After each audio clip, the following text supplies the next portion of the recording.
Brush करते हैं, नहा भी लेते हैं, खाना भी खा लेते हैं, टिफ़िन भी पकड़ लेते हैं और काम के लिए भी रवाना हो जाते हैं काम करने के लिए, और वहाँ पे जाके हम टाइम से पहुँचते हैं। हे भाई और बहनों, मगर जब आती है संडे की बारी, जब क्या करते हैं लोग और भी ज़्यादा गहरी नींद में सो जाते हैं, और भी ज़्यादा लेट उठते हैं, लेट ब्रश करते हैं, लेट नहाते हैं और चर्च में भी लेट ही पहुँचते हैं। हे भाई और बहनों, आज परमेश्वर इस वचन से हमसे बात कर रहा है, आपका और मेरा जीवन कैसा है। आपको और मुझे परमेश्वर ने ये दिन दिया है, आपको और मुझे परमेश्वर ने आशीष दी है, आपको और मुझे परमेश्वर ने चुना है। जब परमेश्वर ने हमें अपने काम के लिए चुना है तो हम किस तरह से जी रहे हैं, हम परमेश्वर के घर में आने के लिए क्या कर रहे हैं, क्या हम प्रयास कर रहे हैं, क्या हम सोच पा रहे हैं कि हमें परमेश्वर के घर जाना है, जल्दी जाना है। हे भाई और बहनों, कई लोगों को देखते हैं, कई बहनों को भी हम देखते हुए आए हैं, जब कभी चर्च का टाइम अगर हो जाता है तो उन लोगों को अपने घर की साफ़ सफाई को याद आ जाता है, या मुझे कपड़े धोने हैं याद आ जाता है, या बच्चों का यूनिफॉर्म याद आ जाता है, या उन्हें याद आता है कि आज संडे है, आज स्पेशल बना के हम खाएंगे।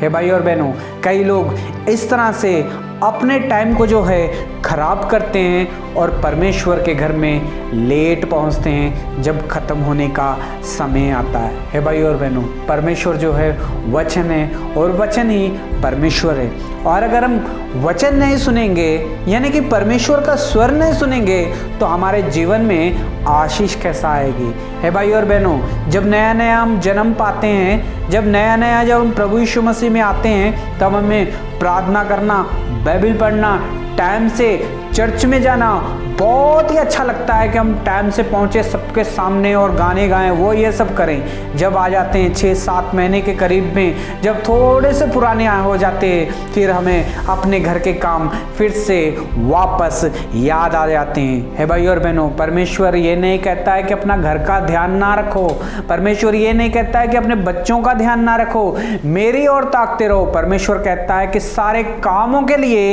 एक टाइम दिया है, लेकिन मैंने भी मेरे लिए भी एक टाइम निकालो तुम लोग, ये परमेश्वर का वचन कहता है। हे भाई और बहनों, आप और मैं कैसे हैं? हम काफ़ी बार हम जो है रात में लेट सोते हैं और फिर सुबह लेट उठते हैं संडे के दिन। क्यों? क्योंकि सुबह संडे है।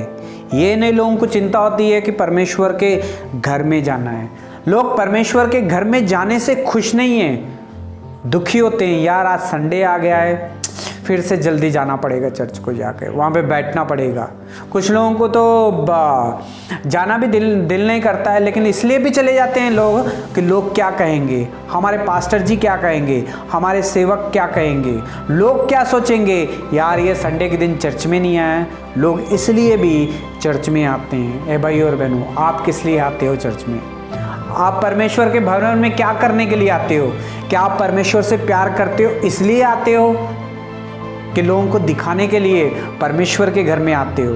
हे भाई और बहनों, परमेश्वर के घर में आके, उसके भवन में आके परमेश्वर की महिमा करना सबसे उत्तम चीज़ है। हे भाई और बहनों, परमेश्वर खुश होता है इस चीज़ से जब उसकी बनाई हुई चीज़ उसकी महिमा करती है। हे भाई और बहनों, हमारे बच्चे होते हैं, जब हमारे बच्चे हमारा कहना मानते हैं तो माता पिता जो है बहुत ही ज़्यादा खुश हो जाता है कि मेरे बच्चे मेरा कहना मानते हैं। जब माता पिता के बच्चे उनका कहना नहीं मानते हैं तो उनका माता पिता भी नाराज़ हो जाता है कि मेरे बच्चे जो है मेरा कहना नहीं मानते हैं। हे भाई और बहनों, इसी तरह से पिता परमेश्वर के घर में अगर हम टाइम से जाएंगे, आराधना करेंगे, तो परमेश्वर ये सारी चीज़ों को देख के खुश होता है कि मेरे बच्चे मेरे घर में पहुँचे मेरी आराधना करने के लिए। जब हम लेट भी पहुँचते हैं तो उससे भी ऐसे ही हमारा पिता भी नाराज़ होता है, यार मेरे बच्चे लेट आ गए। हे भाई और बहनों, आप परमेश्वर के घर में कैसा जाते हो? टाइम से जा रहे हो कि नहीं?